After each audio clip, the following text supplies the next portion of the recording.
Welcome to English campus.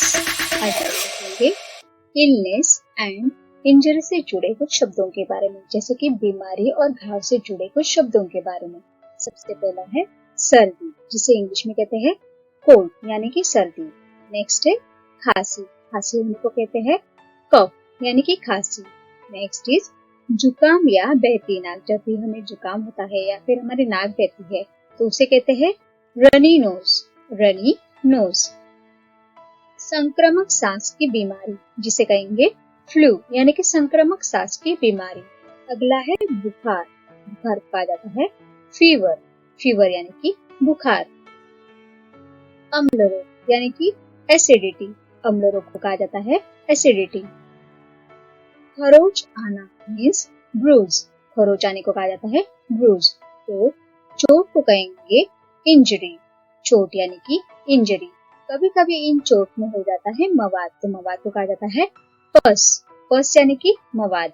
अगला है दमा, दमा यानी कि अस्थमा, अस्थमा जिन्हें सांस लेने में तकलीफ होती है उसे कहा जाता है दमा यानी कि अस्थमा। अधिरुष्टता यानी कि एलर्जी, जैसे कि किसी किसी को धूल मिट्टी की एलर्जी होती है तो किसी किसी को कोई चीज से एलर्जी होती है, उसे कहते हैं अधिरुष्टता यानी कि एलर्जी।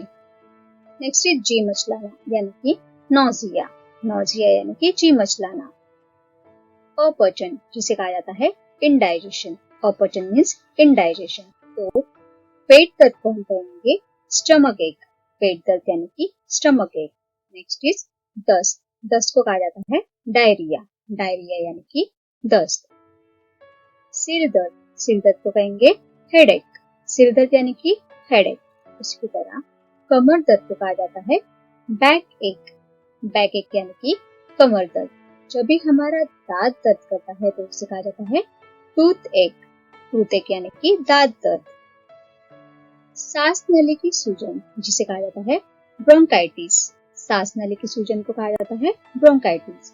नेक्स्ट इज गंडमाला, गंडमाला यानी कि गोइटर, गंडमाला यानी कि गोइटर। फिसलना, कभी कभी पैर अपना फिसल जाता है तो उसे कहा जाता है स्लिप यानी कि फिसलना। छलना, छलना यानी कि ग्रेज, छलना यानी कि ग्रेज, जैसे कि हमारे जो त्वचा है उसका ऊपरी हिस्सा जो है वो छिल जाता है उसे कहा जाता है ग्रेज। मोच, मोच आने को कहेंगे स्प्रेन, मोच यानी कि स्प्रेन। और सूजन को इंग्लिश में कहते हैं स्वेलिंग यानी कि सूजन। फोड़ा, इसे हम कहेंगे बॉयल, फोड़ा को कहा जाता है बॉयल। रक्तहीनता, रक्तहीनता यानी कि हमारे बॉडी में खून की कमी होती है और उसे इंग्लिश में कहते हैं एनीमिया यानी कि रक्तहीनता। अगला है सूर्यदाह यानी कि सनबर्न, सूर्यदाह को इंग्लिश में कहते हैं सनबर्न।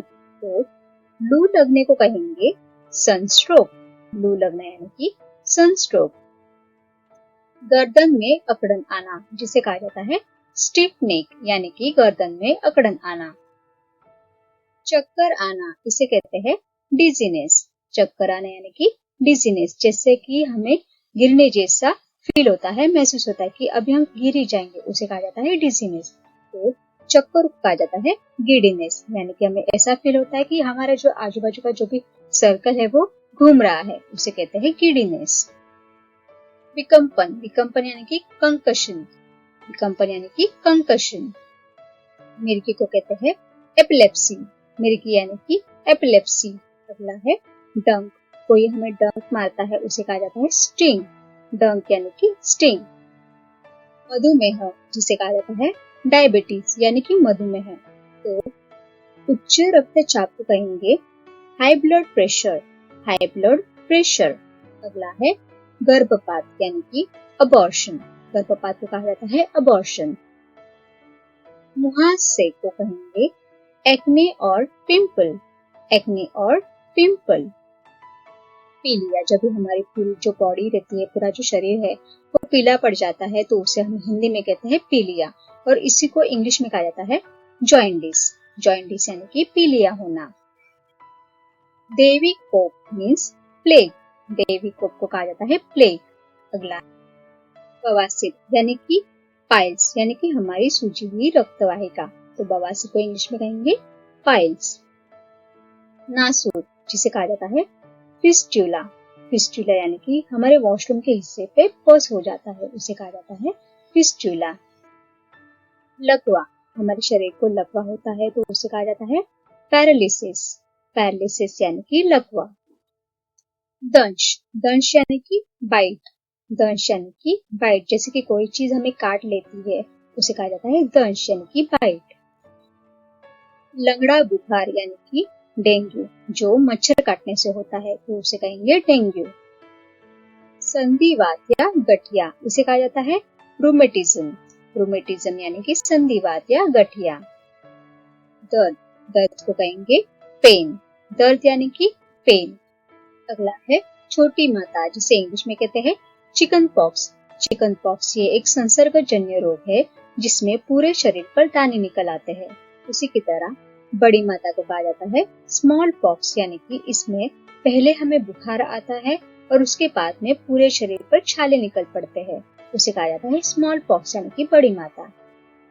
पथरी, जिसे इंग्लिश में कहते हैं स्टोन, पथरी यानी कि स्टोन। आंख आना, इसे कहा जाता है कंजक्टिवाइटिस, कंजक्टिवाइटिस यानी कि आंख आना। उंगली पर सूजन आना, जिसे कहा जाता है विटलो, विटलो यानी कि उंगली पर सूजन आना। नेक्स्ट है घाव, कोई भी घाव लगने को कहेंगे कट, घाव लगना यानी कि कट। झुलसना, जैसे कोई भी गर्म या तरल भाप से हमारा हाथ झुलस जाता है, हमारी जो त्वचा है वो झुलस जाती है, उसे कहते हैं स्कॉल्ड यानी कि झुलसना। दाह या जलन, इसे कहेंगे बर्न, दाह या जलन को कहा जाता है बर्न।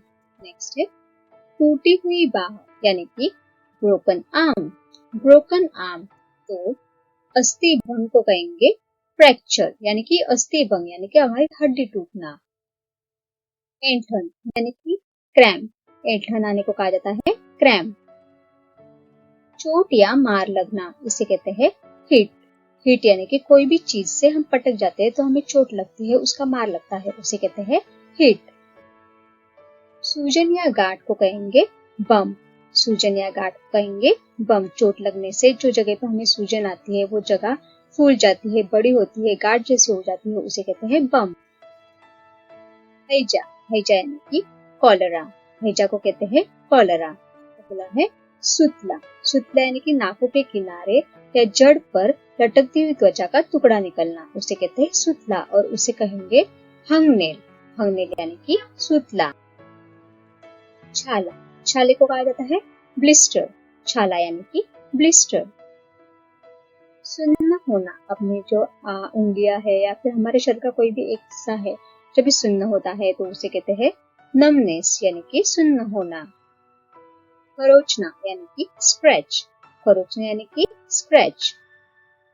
छिपटी, छिपटी यानी कि लकड़ी का छोटा टुकड़ा अपने शरीर के पे लगना या उसमें अटक जाना, उसे कहा जाता है छिपटी और उसे इंग्लिश में कहते हैं स्प्लिंटर, स्प्लिंटर यानी कि छिपटी। चुभन यानी कि कांटा फंसना और इसे कहते हैं प्रिक, चुभन यानी कि प्रिक। लड़खड़ाहट यानी कि ट्रिप, ट्रिप जैसे कि छोटे बच्चे लड़खड़ाते हुए चलते हैं, गिरते हैं, उसे कहा जाता है ट्रिप। ठूंठ यानी कि स्टब, ठूंठ यानी कि स्टब। नेक्स्ट इज जोड़ फटना मीन्स डिसलोकेट, डिसलोकेट। अगला है दाद, दाद को कहा जाता है रिंग वर्म, दाद यानी कि रिंग वर्म। तो चर्म रोग कहेंगे एक्जिमा, चर्म रोग यानी कि एक्जिमा। और लास्ट है एक प्रकार का चर्म रोग जिसे इंग्लिश में कहते हैं स्कैब, जो पूरे शरीर में फैलता है, उस चर्म रोग को कहते हैं scab. Thanks for watching. Please do like, share and subscribe to my channel. Thank you.